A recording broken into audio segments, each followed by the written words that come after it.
Bandara Internasional Soekarno-Hatta, Tangerang melonjak selama periode libur Natal dan Tahun Baru 2024. Puncak arus keberangkatan diprediksi jatuh pada hari ini 22 Desember 2023. Pengelola Bandara Soekarno-Hatta PT Angkasa Pura II mengatakan puncak kepadatan penumpang terjadi pada hari ini 22 Desember 2023 atau H-3 sebelum perayaan Natal. Sedangkan arus balik jatuh pada H+4 Tahun Baru atau 4 Januari 2024. Selama periode Natal dan Tahun Baru 2024, perkiraan jumlah penumpang dalam sehari berada di kisaran 135.000 hingga 170.000 orang atau meningkat 12,5% dari momen Nataru tahun lalu.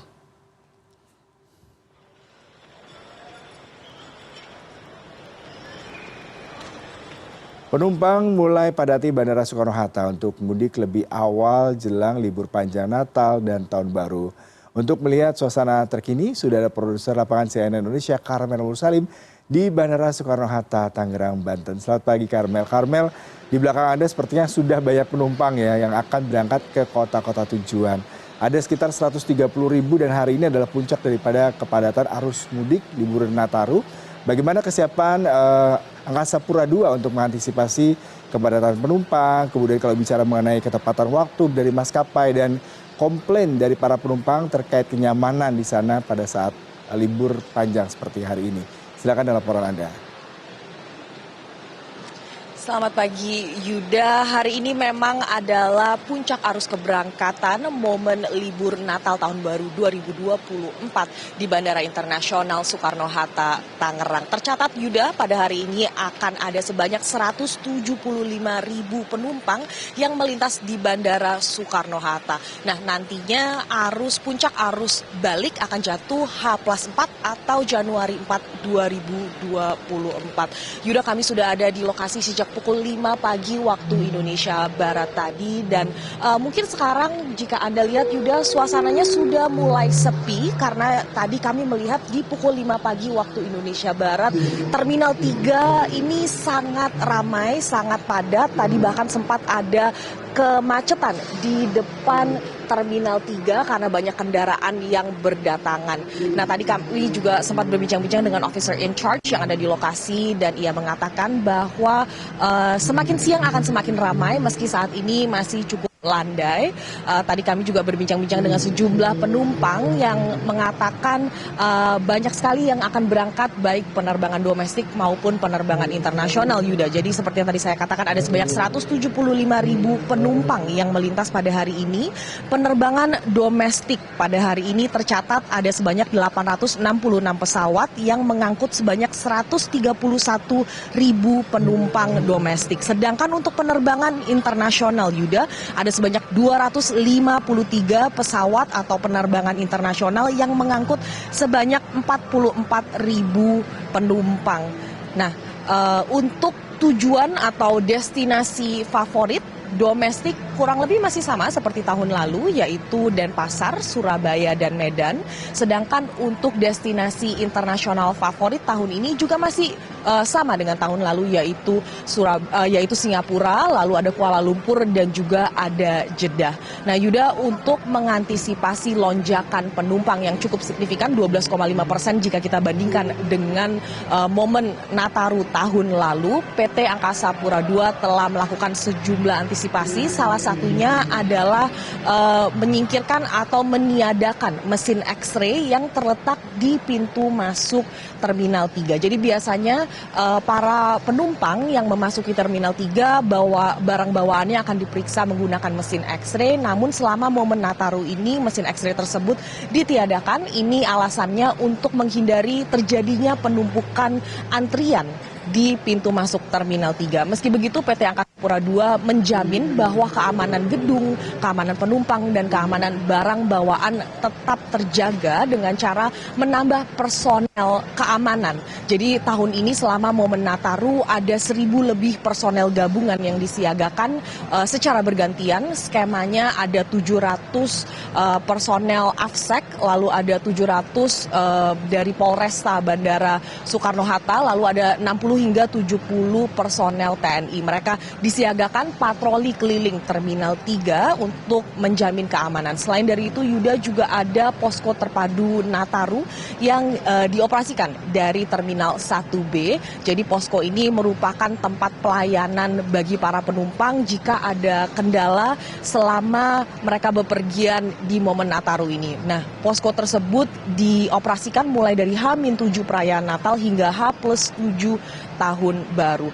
Mungkin saya bisa tambahkan sedikit Yuda bahwa belum lama ini Menteri Perhubungan Budi Karya Sumadi mengimbau para warga yang bepergian selama momen Nataru untuk mengenakan masker dan rutin mencuci tangan selama bepergian, karena hal ini memang imbas dari kenaikan kasus COVID-19 yang mulai terjadi sejak November 2023 lalu. Namun Menteri Perhubungan Budi Karya Sumadi sempat mengatakan bahwa saat ini kasus COVID-19 belum ada di titik mengkhawatirkan, namun ia tetap menghimbau para penumpang untuk tetap mengenakan masker. Yuda. Karmel, terima kasih untuk laporan langsung Anda dan tips tadi cukup sangat membantu ya buat warga yang akan mudik ke kampung halaman atau menikmati libur Natal dan Tahun Baru, karena menjaga kesehatan juga merupakan salah satu hal yang penting mengingat kenaikan kasus COVID-19 kembali merebak. Selamat bertugas kembali, Karmel. Hari ini merupakan puncak arus mudik Natal 2023. Lebih dari 400.000 kendaraan sudah meninggalkan Jabodetabek. Jasa Marga memprediksi puncak arus mudik Natal 2023 akan terjadi hari ini. Meski sudah ada kenaikan volume kendaraan, lalu lintas masih terpantau lancar. Hingga kini belum ada rekayasa lalu lintas yang diterapkan.